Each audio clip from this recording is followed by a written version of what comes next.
I grew up as the younger of two children in a household where my older brother, Henry, was always the favored one. No matter what happened, my parents treated him as if he could do no wrong.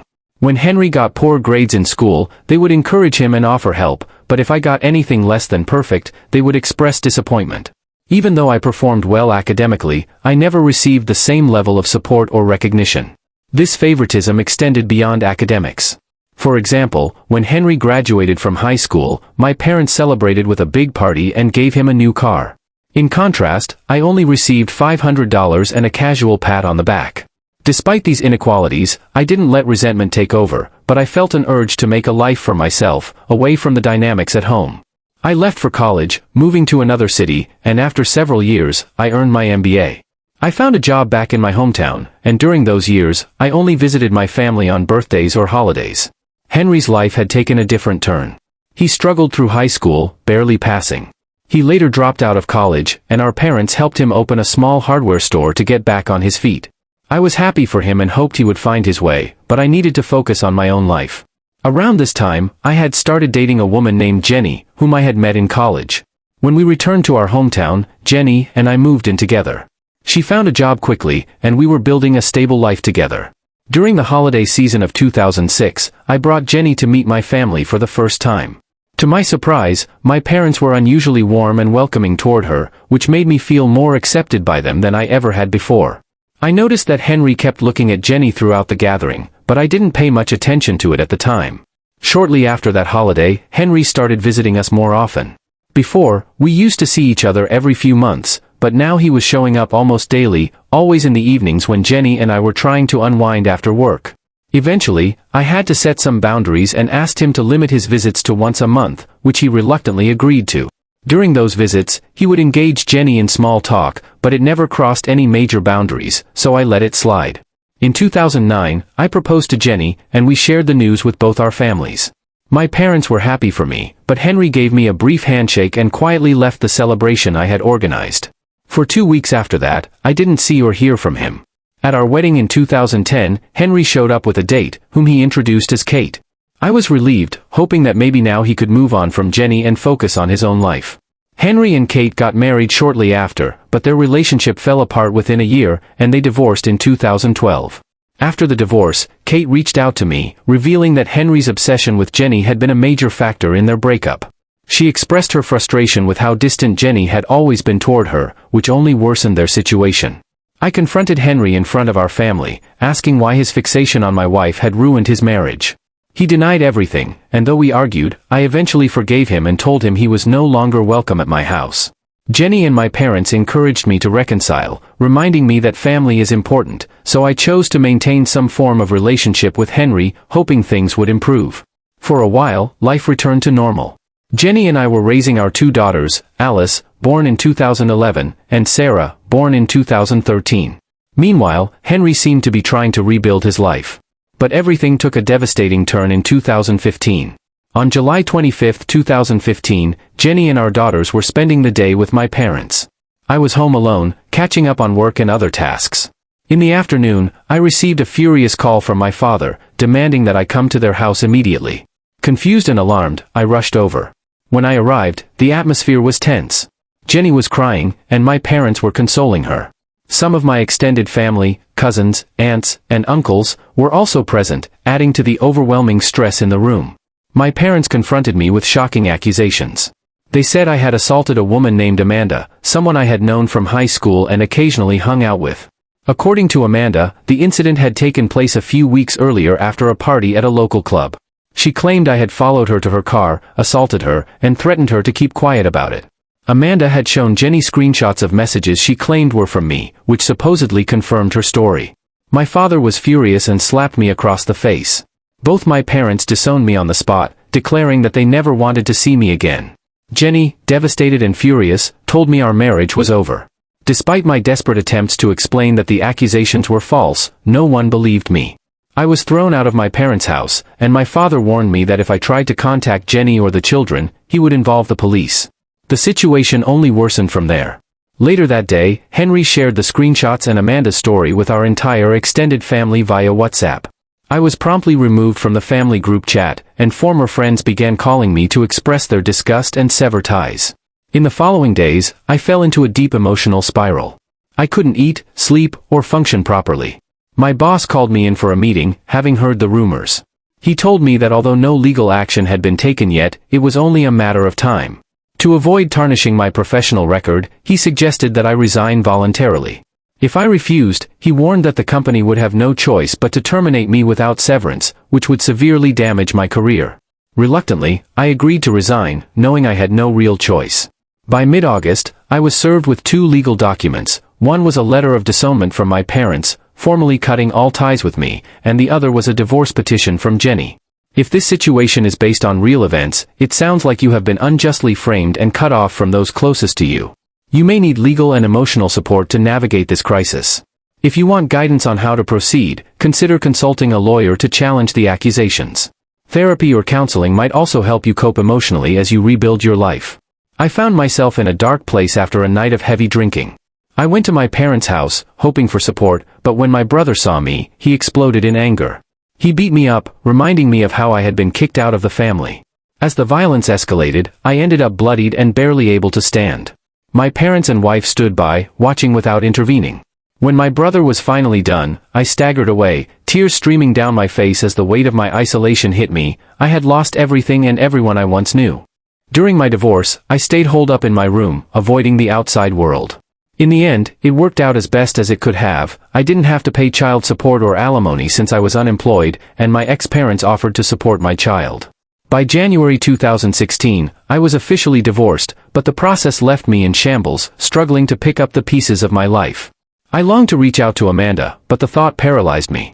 In my country, the laws heavily favored women, and a single call could have landed me in prison for years.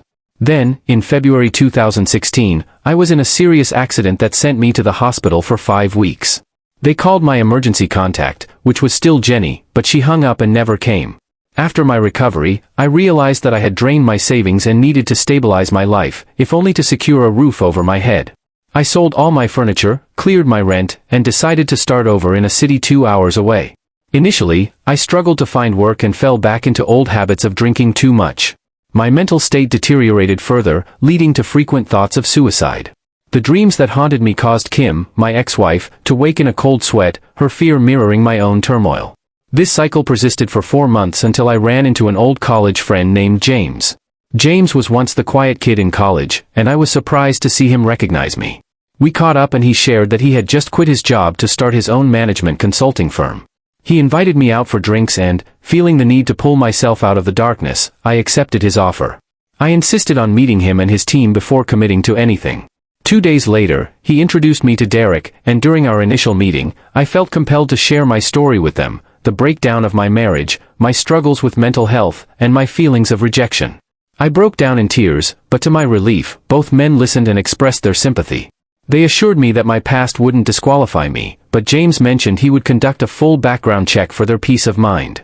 During the waiting period, I rented a rundown place to save money and looked for other job opportunities, just in case things with James and Derek didn't pan out. When James called me 2 weeks later to say there were no issues in my background check, I felt a spark of hope. I threw myself into my work, began treatment for my mental health, and joined a gym at Derek's suggestion. I used the punching bag to channel my anger, gradually transforming my body from 70 kilograms to a fit 98 kilograms. Derek and I grew close, and I started to see him as an older brother figure. By the end of 2018, I had gained control over my life. My coaching business flourished, and I found a nice apartment in a decent area. With time, I began to heal emotionally. I decided to change my last name to Derek's after asking for permission. He and his family welcomed me into their lives, including me in family events like his wedding. Dating proved challenging. My mental health struggles often sabotaged my efforts. In 2019, however, I met Kim, a half-Korean, half-Italian woman working at a coffee shop I frequented. Our initial connection was casual, but Derek encouraged me to ask her out. Nervously, I invited her for drinks, and we hit it off. But as I had before, I worried about revealing my past and how it might affect our budding relationship. On our second date, I decided to come clean, explaining everything that had happened to me. I wanted to give her the choice to walk away if she needed to. Her surprise was palpable, but I reassured her that I had changed and was still working on myself. Days later, Kim reached out, expressing her desire to see me again. When we met at her coffee shop, she told me she trusted me and wanted to give our relationship a chance. I was overwhelmed with emotion, unable to believe that my life could take a turn for the better. As we went on more dates, I felt a renewed sense of hope.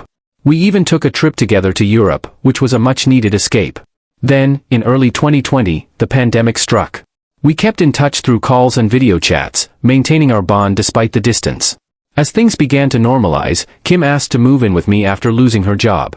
I encouraged her to pursue her passion for cooking and helped her set up a cloud kitchen with financial support from her parents. By mid-2021, things were looking up. My emotional struggles persisted, but I no longer harbored suicidal thoughts. In February 2023, Kim surprised me with the news that she was pregnant. My emotions swung wildly between joy and sadness, as I mourned my past while being excited for our future together. That same month, I proposed to her, and she said yes. We began planning our wedding for mid-June, feeling like life was finally aligning in a way that promised peace and happiness. Then, at the end of May, I received a call from an unknown number. The voice on the line was familiar but strained with emotion. It was Amanda. I immediately recognized her and hung up, trying to suppress my anger. Kim noticed my distress and came over to comfort me. When the phone rang again, she answered and put it on speaker. Amanda's fiancé introduced himself and explained that Amanda wanted to apologize for her past behavior. As she cried, Kim took the lead in the conversation while I broke down in tears. I felt overwhelmed and unsure of how to respond. Kim suggested they would call back later, and in that moment, she reached out to Derek for support. He listened patiently as Kim recounted what had happened, and he offered a hug and a suggestion. We should meet with a lawyer to discuss how Amanda's confession could help in case any issues arose in the future. I called my lawyer, ready to face whatever came next. In a tense and emotionally charged meeting, my lawyer had arranged for me to discuss some troubling revelations regarding my past and its impact on my life. Amanda, who had been involved in this situation, was instructed to come to my lawyer's office to talk about what had happened years ago. When I arrived, I was struck by Amanda's appearance. She looked nearly unrecognizable, as if she had been through a traumatic experience. Her boyfriend, Mark, accompanied her, but the atmosphere was thick with unresolved tension. To ensure transparency and accountability, my lawyer had set up a camera in the meeting room to record our discussion. I also invited my partner, Kim, to join me as a supportive presence. We positioned ourselves on opposite sides of the table, and the conversation quickly turned serious. Amanda began recounting events from 2015 when she had been involved with my brother.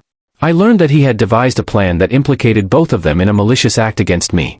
Amanda admitted that she had gone along with it out of love for him, illustrating how deeply she had been influenced by her feelings. The scheme involved my brother stealing my profile picture from WhatsApp and using it to create fake conversations that misled Amanda into believing she was communicating with me. As I listened, my emotions shifted from sadness to anger. I realized the extent of the betrayal, and I couldn't help but feel furious at both my brother and Amanda. Kim, already dealing with her own stress from being pregnant, reacted passionately, unleashing a torrent of harsh words directed at Amanda. Despite my lawyer's efforts to maintain calm, it was clear that Kim's anger was palpable and justified. As the discussion progressed, Mark, Amanda's boyfriend, shared his perspective. He revealed that Amanda had confessed to him about her past actions while they were both intoxicated. After pressing her for answers, she finally disclosed how she had contributed to the breakdown of my marriage. Mark told her that if she wanted peace in her life, she needed to confront her mistakes. Following this, Amanda's relationship with him soured, leading to a breakup after 6 months. Overwhelmed with guilt and remorse, Amanda had sought therapy to cope with the emotional fallout. After laying everything out on the table, my lawyer suggested we take a 30-minute break. Amanda and Mark left the room, allowing Kim and me to discuss our options. My lawyer informed me that we had enough evidence to potentially sue Amanda and my brother for slander, but I hesitated. I didn't want to let anger dictate my actions, especially with my wedding approaching. I decided to keep the situation under wraps for now, instructing Amanda to remain silent about our conversation to avoid causing any unnecessary drama with my ex's family. When the meeting concluded, Kim embraced me, expressing relief that her instincts about Amanda were correct. We both felt lighter, as if a weight had been lifted off our shoulders. Following the meeting, we focused on preparing for our small wedding, where our friends James and Derek stood as best men. We embarked on a 3-week honeymoon across Europe, which provided a much-needed distraction. Although I struggled with nightmares during this time, Kim was a steadfast source of support, helping me navigate through my emotional turmoil. As the months passed, my therapist suggested that I eventually address the issues with my ex's family to find closure. In July, after careful contemplation, I decided to reach out to Amanda again, telling her what I expected of her moving forward. I warned her that if she did not comply, I would pursue legal action against her. She listened, tears streaming down her face as she admitted that Mark had left her. I acknowledged her pain but couldn't muster any sympathy, reminding her that karma often comes back around in unforeseen ways. A few days later, I received a text from Jenny, my ex-wife. Even though I had blocked her number, I still sent birthday wishes for our daughters and holiday greetings from time to time. It had been 8 years since we last communicated, and her message prompted her to ask if we could talk. Not wanting to confront her alone, I informed her that I would call her shortly. When I called, I could hear her sobbing on the other end. After several moments, she apologized profusely, expressing her remorse for everything that had transpired. I had maintained my composure until that point, but I couldn't help but feel hurt knowing she had been easily manipulated by my brother, who had once been regarded as the family's golden child. As we spoke, I inquired about our daughters, and she assured me they were doing well. I then pressed her about when she had met Amanda, and she revealed it had been just 2 days prior. It took Jenny time to realize the gravity of her mistakes, but once she did, she distanced herself from my brother, immediately informing my ex-in-laws about the situation. They were just as shocked as she was. She insisted on speaking to me first to apologize, but I reminded her that her actions were inexcusable. Jenny shared that she had married Henry a year after our divorce because he had been her support during that tumultuous period. After processing our conversation, I informed her of my intentions and what I expected moving forward. The pain and complexity of our shared history loomed large over the discussion, but it was a necessary step for both of us. After a prolonged absence from my daughters, Alice and Sarah, I felt it was crucial to establish a relationship with them. The circumstances of my separation from their mother, Jenny, had left me estranged from my family, and I wanted to ensure that any contact I had with them was meaningful and focused solely on co-parenting. To begin this process, I decided that I would reach out to Jenny, the girl's mother, to arrange a weekend visit at my house. I felt it was important to reconnect and get to know them better. However, Kim, my current partner, expressed a desire to meet my daughters, which led to some tension between us. Despite my concerns for Kim's well-being, given her pregnancy, I ultimately agreed to her wish. When we finally met at the park, the atmosphere was heavy with emotions. Jenny appeared somewhat disheveled but made an effort to look presentable. As I laid eyes on Alice and Sarah after 8 long years, I was struck by how much they had changed. Memories of them were scarce, primarily stored on my phone since I had distanced myself from social media and updates about their lives. Upon seeing Jenny, she rushed toward me, tears in her eyes, and attempted to hug me. However, I instinctively blocked her. This moment encapsulated the emotional turmoil we all felt. I introduced Kim to Jenny as my wife, which only intensified Jenny's tears, showcasing the depth of the unresolved feelings between us. During our time together, I gathered my daughters close to me and addressed the confusion surrounding their perception of their father. They had only recently learned about my existence and were understandably overwhelmed. As we talked, they expressed a myriad of emotions: fear, sadness, and curiosity. By the end of our meeting, we shared our life stories over the years. Jenny revealed that she had remarried to a man named Henry but was now seeking a divorce due to ongoing issues in their relationship. While I empathized with Jenny's struggles, I made it clear that her choices were hers alone and wouldn't impact my journey. I expressed my intention to involve Alice and Sarah in family therapy sessions moving forward, emphasizing the importance of healing and building a healthy relationship as we navigated our complex history together. I also mentioned my desire for them to spend weekends with me and Kim, although I had to prioritize Kim's needs as we prepared for our own baby. Jenny conveyed that my ex-parents were interested in speaking with me. Initially, I felt resistant to this idea, considering the painful history and the disillusionment I had experienced from them. I still possessed the letter of disavowal they sent with the divorce papers, reminding me of their severed ties. However, both Jenny and Kim insisted that engaging with my parents could provide closure and help me move forward. After some contemplation, I agreed to arrange a meeting with them, setting boundaries for when and where this would occur. To make the most of our time together, I booked a hotel room for Jenny, ensuring she would stay in the city for another night so that I could spend more quality time with my daughters.